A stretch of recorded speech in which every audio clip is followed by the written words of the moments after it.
Hello again, it's me, Egil Thorsen, warrior, trader, broadcaster and storyteller, and a bit of a know-all on history. But before we get going, don't forget, press the old bell in the corner there, leave us a comment and we'll get back to you ASAP. So, today we're talking about Viking clothing. Well, underskirters or undershirts to be precise. So, again, Viking clothing, it's built for one thing only, to keep you warm. It's not really just a fashion statement, but it does tell you one thing, what social class you are. That's important. So, how do you make your underskirter? Well, if you're lucky, you get flax, which is very hard to spin, and you spin that and it's made into cloth on a loom. The coloration is got through vegetable dyes, the most common one being onion skins in a copper bowl. The copper bowl is actually what's called a mordant that holds the dye in. The colour of your clothing tells a lot about the person who's wearing it. In other words, you couldn't just have any colour you fancy. The most common colour of all, of course, is this earthy brown colour. This was for carls or freemen, and it denoted that you were such a person. Next from that you've got bondis, which I am of that social class, so is Bragi, and these are darker colours like greens, blues. Blue is an expensive colour to make. People say, oh, it's woad.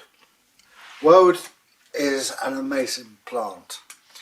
If you mix it with water and leave it, you get green. If urine is added, this alters the pH balance and you get blue, which is the sort of colour that Bragi is wearing at the moment. It's also an antiseptic, but that's another story. So there you go. This is if you met people like this, we would own the farm that the free men are on, and we'd act as intermediaries to the next class of person, who would be a prince or king, bishop or an abbess, and that's this colour. If you saw somebody wearing this colour, you got out of the way, because these people would get you killed.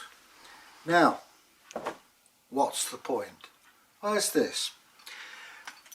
Derby in the Viking Age would be a varying population. Now, if you imagine a village the size of your class at school, you knew everybody in that class. You may not know exactly a lot about them, but you know their name, roughly where they live, and you know their class. Now imagine you go from there right up to Jorvik, a throbbing metropolis. Now, if you go to the wrong area, you can get into a lot of trouble. So you go walking along and you just got the tunic this colour, the dark brown. I say, oh come on mate, off to Bootham, that's where the market is, you'll be alright there, get yourself a horn of mead and away you go. Maybe you're a mercenary like I am, or a trader like Bragi as well. We go wandering around, they see the colour of our tunics and they say, alright mate, you want to go, I'll take you down the docks, but you'll have to get permission from the king. We'll take you down the shambles as it is now. And if you're a king, well, or a bishop, you go anywhere you please, because everybody's going to keep out your way, unless you have Othel's Bondi. The guys who wear purple employ people like us, as we are the money makers, and we can move people from high positions to low positions. So, what is it made of? I mentioned flax earlier on, which means linen. Mostly it's wool. An underskirter or undershirt is ideal because it stops coarse wool causing you rashes. But again, it's also a sign of rank. Here you go. Stand up. You could see that. Once you see that, it's a signpost saying this man's got a bit of wealth. Your whole clothing does. I mean the necklace especially. So the colour, let's to recap. The colour of your clothing matters in the Viking Age. It tells you what social class you are, where it's safe for you to go, where it's not wise for you to go. We know that it's made of flax, which is linen, or it can be made of wool. And also, if you are very wealthy, maybe even silk. The wool comes from the flock of sheep. What you do, take your said sheep, you have a pair of shears, you clip it off, you then wash it because it's going to be filthy and yucky. Once you've done that, it's like washing a pullover. You take it out, it's dried, you comb it or card it, so you're pulling the fibres apart. After that, you spin it, and that means you get a length of the fleece, you twist it clockwise, and that'll make like a string. You then have, the thing looks like a mushroom, turned upside down, it's got a weight and a pole. You attach your fleece to it, you drop it and spin it, hence it's called a drop spindle. As it goes, it forms thread, which you wrap around eventually, and eventually you have enough thread to make what you call a tunic. The correct Viking word, of course, is skirta, which is where you get the word skirt and shirt from.